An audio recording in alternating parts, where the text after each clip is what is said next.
तो क्या भारत दुनिया की अगली इकोनॉमिक सुपर पावर बनने की दहलीज पर खड़ा है? पिछले कुछ महीनों में जो खबरें, जो आंकड़े और जो बड़े बड़े ऐलान हुए हैं, वो सब मिलकर एक बहुत ही दिलचस्प तस्वीर बना रहे हैं। तो चलिए आज इन सारे टुकड़ों को एक साथ जोड़कर देखते हैं कि भारत की ये गाड़ी असल में किस पटरी पर और कितनी रफ्तार से दौड़ रही है। शुरुआत करते हैं इसी बयान से, रिफॉर्म, परफॉर्म और ट्रांसफॉर्म। ये शब्द तो हम काफी समय से सुनते आ रहे हैं, है ना? ये सरकार की रणनीति का एक तरह से कोर पिलर रहे हैं। लेकिन यहाँ जो नया और ध्यान खींचने वाला फ्रेज है, वो है रिफॉर्म एक्सप्रेस। ये सिर्फ बदलाव की बात नहीं है, ये उस बदलाव की रफ्तार की बात है, एक तेज गति की। तो सवाल ये उठता है कि ये एक्सप्रेस ट्रेन आखिर देश को किस मंजिल पर ले जा रही है? और वो मंजिल है ये विकसित भारत 2047। देखिए, ये सिर्फ एक नारा नहीं है, ये एक बहुत बड़ा, बहुत एम्बिशियस गोल है। मतलब ये कि साल 2047 तक जब भारत अपनी आज़ादी के 100 साल पूरे करेगा, तब तक देश को इकोनॉमिक और सोशल हर पैमाने पर एक डेवलप्ड नेशन बनाना है। अब आप सोचिए, ये कितनी बड़ी छलांग है, और इतनी बड़ी छलांग के लिए ज़बरदस्त रफ्तार तो चाहिए ही होगी। शायद इसीलिए रिफॉर्म एक्सप्रेस की बात हो रही है। तो चलिए अब इस बड़े विजन से जरा जमीन पर आते हैं और उन नंबर्स की बात करते हैं जो असल कहानी बताते हैं। हम एक तरह से भारत के इकोनॉमिक इंजन का हुड उठाकर अंदर झांकने वाले हैं, और इसमें हमारी गाइड होगी देश की ताज़ा हेल्थ रिपोर्ट, यानी आर्थिक सर्वेक्षण 2025-26। तो देखते हैं इंजन के अंदर चल क्या रहा है। और ये है हेडलाइन नंबर 7.4%। ये भारत की प्रोजेक्टेड जीडीपी ग्रोथ रेट है। अभी आंकड़ा सुनने में तो अच्छा लगता है, पर इसकी असली अहमियत तब पता चलती है जब हम इसे दुनिया की दूसरी बड़ी इकोनॉमीज के साथ रखकर देखते हैं। जहां कई देश सुस्ती से जूझ रहे हैं, वहां 7.5% की ग्रोथ का मतलब होता है ज्यादा नौकरियां, ज्यादा मौके और लोगों की जेब में ज्यादा पैसा। ये स्लाइड उसी बात को और भी साफ कर देती है। आप देखिए, ये लगातार चौथा साल है जब भारत ने दुनिया की फास्टेस्ट ग्रोइंग मेजर इकोनॉमी का खिताब अपने नाम किया है। लेकिन सवाल ये है कि इस कंसिस्टेंट परफॉर्मेंस के पीछे का राज क्या है? क्या चीज़ है जो भारत को आगे धकेल रही है, और क्या ये रफ्तार बनी रहेगी? इस सवाल का काफी हद तक जवाब इस चार्ट में छिपा है। भारत के इकोनॉमिक इंजन का सबसे बड़ा फ्यूल पता है क्या है?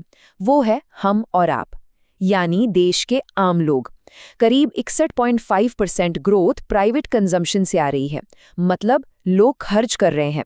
भारत का जो बढ़ता हुआ मिडिल क्लास है और उसकी जो खर्च करने की ताकत है, वो हमारी इकोनॉमी को एक ऐसी मजबूत बुनियाद देती है जो उसे बाहरी झटकों से काफी हद तक बचा लेती है।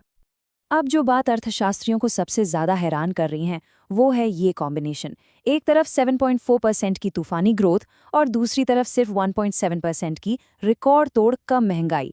ये कुछ ऐसा है जैसे आप गाड़ी को पूरी रफ्तार से भगा भी रहे हैं और ब्रेक भी आपके पूरे कंट्रोल में है। ये बैलेंस बनाना बहुत बहुत मुश्किल होता है, और ये दिखाता है कि इकोनॉमी की बुनियाद फिलहाल काफी मजबूत है। तो सीधी सी बात है, जब घर के हालात ठीक हों तो बाहर भी रुतबा बढ़ता है।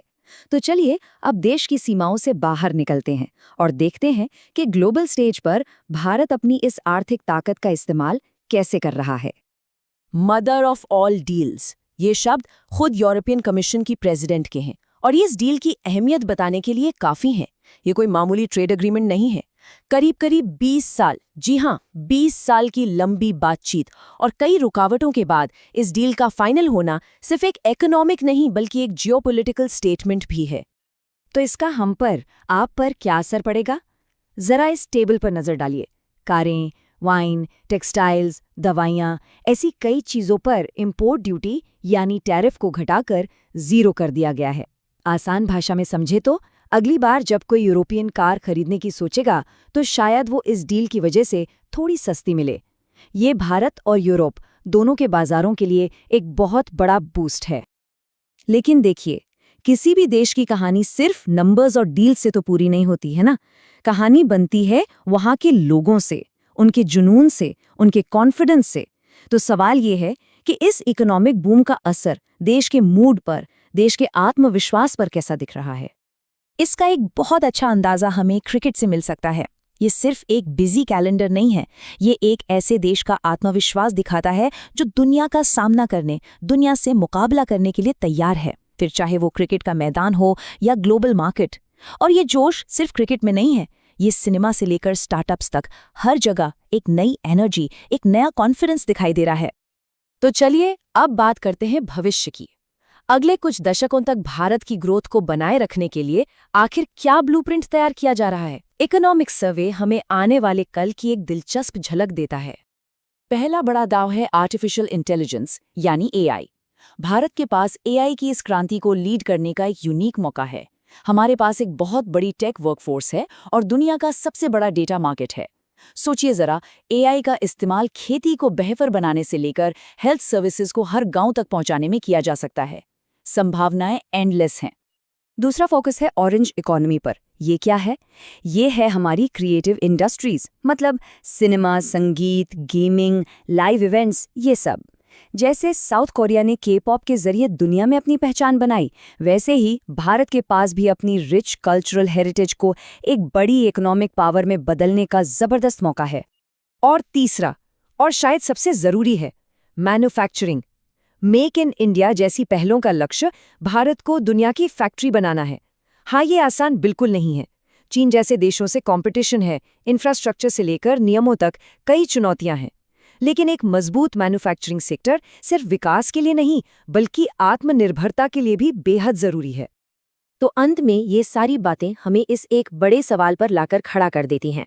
भारत की रिफॉर्म एक्सप्रेस रफ्तार तो पकड़ चुकी है, लेकिन असली इम्तिहान क्या होगा? दुनिया भर से आ रही छोटी मोटी मुश्किलों को पार करते हुए एक स्प्रिंट लगाना, या फिर 2047 की मंजिल के लिए एक लंबी मैराथन दौड़ने का सब्र दिखाना? इसका जवाब तो वक्त ही देगा। लेकिन एक बात तो तय है, ये एक ऐसी दौड़ होगी जिस पर पूरी दुनिया की नजरें टिकी रहेंगी।